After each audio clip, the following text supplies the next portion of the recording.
Te seguimos acompañando en la mañana de No Te Lo Pierdas. Estamos hablando del TOC, del trastorno obsesivo compulsivo. Con el doctor Juan Pablo precisamente estábamos hablando recién en el corte respecto de los niños que juegan o tal vez no a esto de no pisar las líneas de las baldosas o pisar las baldosas de tal color y no de tal otro. ¿Esto se puede llegar a transformar en un TOC? Bueno, primero aclarar que las obsesiones en los niños son habituales y normales. Es decir, ¿por qué?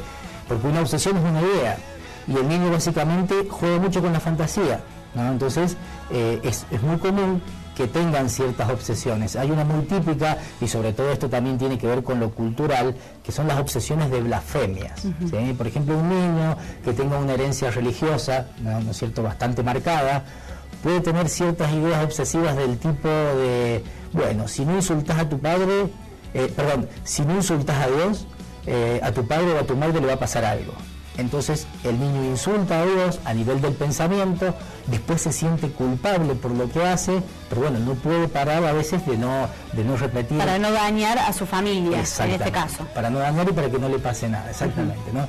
Es muy común ese tipo de ideas, como también esto que hablábamos en el corte de quién de nosotros no ha tenido alguna obsesión cuando hemos sido más niños, ¿no? De saltar una baldosa, de no pisar una mancha de aceite, de ir por un lugar y no por el otro, por las dudas, ¿sí?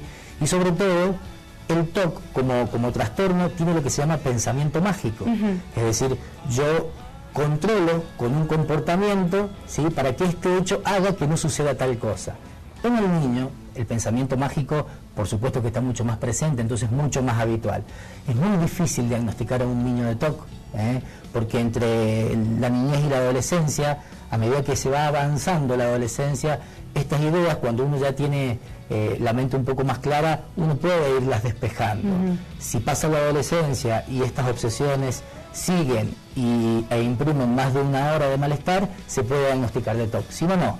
Por supuesto que hay casos graves. Yo tenía un chico que jugaba al tenis y que se bloqueaba, ¿no? Es decir, tenía que entrar a la cancha y estaba paradito en la puerta y no podía entrar y dudaba, entro o no entro, entro o no entro. Y eso evidentemente ya le producía un trastorno. Tenía en ese momento 12 años, ¿no? Tuvo que ser medicado, por supuesto, y demás, pero son casos muy puntuales y muy severos, porque la edad de debut del TOC es entre los 20 y los 25 años.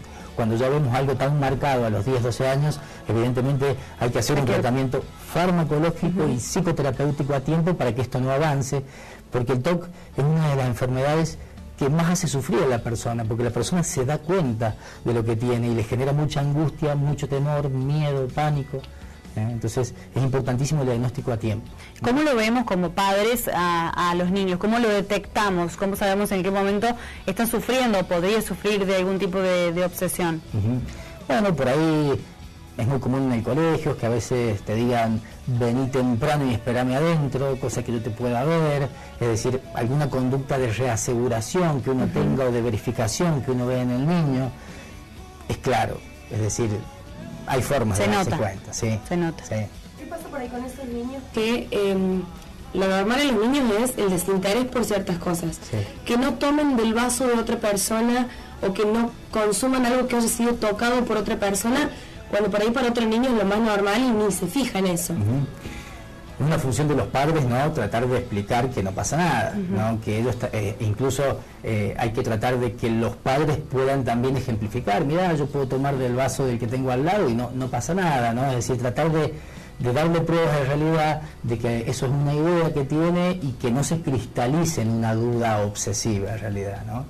A ver, muchos chicos lo hacen por una cuestión de escrúpulos, porque los padres también son escrupulosos, ¿no? Entonces por ahí eso viene bastante aprendido, ¿no? Claro, recién hablaba de tratamiento farmacológico y por otro lado tratamiento psicoterapéutico. Sí. ¿Cuáles son las vías para tratar este trastorno y encontrar una solución? Bueno, la verdad que, digamos, el TOC agarrado bien a tiempo, si bien es una enfermedad crónica, crónica significa que no es curable, es decir, que en cualquier momento la enfermedad puede volver, pero eso no significa que no sea controlable y tratable. Un TOC agarrado a tiempo tiene buen pronóstico y la calidad de vida de la persona debería ser relativamente normal. Digo relativa porque las ideas pueden estar, pero en realidad la terapia cognitiva, que es la terapia del pensamiento, ¿sí?, es la que nos permite, ¿no?, tratar de identificar ciertos pensamientos automáticos para que uno pueda despejarlos de la mente. Muchas veces eso con terapia sola no alcanza porque uno se siente invadido, entonces tiene que buscar una terapia farmacológica para disminuir la angustia y la ansiedad que esto genera. Y esto se medica con antidepresivos, antidepresivos que actúan en una sustancia que se llama serotonina. ¿El psicoanálisis no sería una estrategia válida para...? El psicoanálisis no sería válido para el TOC, no está demostrado, o sea, si bien lo que es cualquier tipo de terapia y cualquier persona que se dedique a esto puede abordarlo al TOC, de hecho el psicoanálisis al TOC lo llamaba neurosis obsesiva, ¿sí?, es decir que se puede hacer un abordaje desde lo psicoanalítico o psicodinámico, pero en realidad las evidencias son que como es un trastorno biopsicosocial, biológico, psicológico y ambiental, pueden haber diferentes gatillos, ¿sí?, incluso las mismas, el mismo abuso de sustancias, ya sea legales o ilegales, puede gatillar, ¿no?, un cuadro de base. La mejor terapia que hay es la terapia cognitiva comportamental, porque mediante el comportamiento uno puede hacer cambios cognitivos, es decir, si uno tiene un comportamiento de compulsión, para verificar y controlar la situación anticipada o catastrófica, uno tiene que enseñarle ciertos comportamientos para que no se perpetúe el patrón. Eso es lo que se llama la terapia de exposición. Bien. Entonces, lo mejor que hay es terapia farmacológica y terapia cognitiva conductual. Hay una serie televisiva, se llama Monk, es de un hombre que es investigador privado, sí, y que tiene el trastorno obsesivo compulsivo, ¿no? Sí. Este hombre lo que hace es ver cosas que normalmente nosotros no vemos en la vorágine del día, que hacemos todo rápido, la visión que tenemos es también un poco más veloz, sí, pero este hombre se detiene como a ver otras cosas, ¿no? Tal vez en el trastorno obsesivo compulsivo haga que la persona se fije en otras cosas y le preste más atención a eso, a lo fino, digamos. Totalmente, es decir, el TOC hace perder la dimensión de lo importante y de lo secundario, ¿sí? Entonces, para el paciente que es obsesivo, el detalle es igual de importante que la idea principal.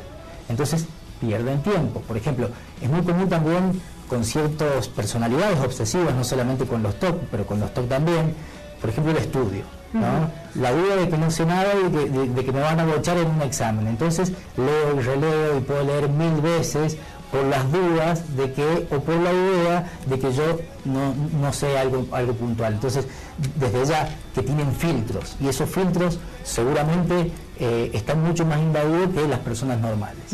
Es verdad, son más detallistas. Más detallistas. Y ven cosas que uno no se detiene a pensar normalmente. ¿Cómo lo ayuda la familia en el hogar, en la casa, en este tipo de trastornos? En el hecho de la cuestión de la limpieza, en la cuestión del encendido, del apagado de las luces, o controlar si el gas quedó abierto o cerrado. ¿Cómo hace la familia para colaborar y ayudar precisamente? Si se identifica que hay algo que es desmedido, consultar, ¿sí?, a tiempo. Y si no, tratar de estas técnicas conductuales, de decir, no, mirá, no pasa nada si en definitiva quedó prendida la luz. Por supuesto que con la llave del gas es otro tema, ¿no?, porque genera más dudas, más dudas, inseguridad. Pero por ahí también que aprendan modelos. Pero que quede abierta la llave del gas no va a generar peligro. Sí queda abierta la hornalla. Claro, exactamente. Si queda prendida. La hornalla sí, por supuesto, la llave del gas podría estar o no. Pero bueno, de todas maneras, una forma de asegurar y quedarse tranquilo es cerrar todo. Cerrar todo. Sí, para no andar controlando 5, 6 o 7 veces. Lo mismo. Sí, lo mismo. ¿Puede establecerse una causa de inicio del TOC? Porque desde las terapias psicoanalíticas se refería a un conflicto sexual reprimido. Después se habla de trastornos a nivel de los químicos en el cerebro. ¿Cuál sería la idea correcta en este caso?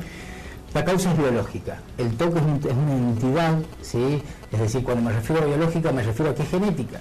Es decir, que hay sustancias químicas que intervienen acá. Por supuesto que hay en la formación de la personalidad, si yo tengo modelos por ahí muy estructurados, muy meticulosos y muy rígidos, yo voy aprendiendo esto, ¿sí?, sobre una predisposición, ¿no? Es decir, yo puedo tener padres muy meticulosos y muy estructurados, pero si yo no tengo la genética del TOC, no lo voy a tener. Claro. ¿Sí? Como así también, ¿sí?, yo tengo mi madre que tiene un trastorno obsesivo compulsivo bastante importante, diría moderado a grave, y yo soy cero obsesivo, por ejemplo. Es decir, yo aprendí un modelo que no me gustó, por ejemplo, y que no lo elegí, pero seguramente heredé la genética de mi padre y no de mi madre. Es decir, que el TOC es una entidad que tiene un origen biológico, genético, y que tiene causas psicológicas o ambientales. El consumo de sustancia, un trauma, cualquier factor estresante, ya sea a cualquier esfera, laboral, social, familiar, afectiva. O sea que hay ciertos factores entonces que predisponen. Sí. Pero hablando de esto, ¿cuán común es? Porque ahora que lo hablamos parece más común de lo que pensamos. No es tan común, ¿sí? El TOC anteriormente se clasificaba dentro de los trastornos de ansiedad, y los trastornos de ansiedad sí son comunes, es decir, 1 de cada 4 personas va a ser un trastorno de ansiedad a lo largo de la vida, es decir, más o menos el 20 o 25% de las personas, ¿no? El TOC tiene una frecuencia mucho menor, es decir, no es tan común. Lo que sí es común por ahí son ideas obsesivas, ¿sí? O ciertas ideas hipocondríacas que no llegan, ¿no es cierto?, a conformar lo que es el TOC en sí, y sí se ve mucho más el espectro obsesivo, ¿sí? Que es por ahí rumiar, anticiparse, ciertas ideas catastróficas, pero el TOC no es tan común, Doctor, le agradezco muchísimo por la visita, bueno, por ponernos en claro de qué se trata el TOC y que no nos tenemos que preocupar, que no es algo tan común, y si tiene alguna duda que consulte con su médico, por supuesto. Por supuesto. Gracias a todos por la invitación.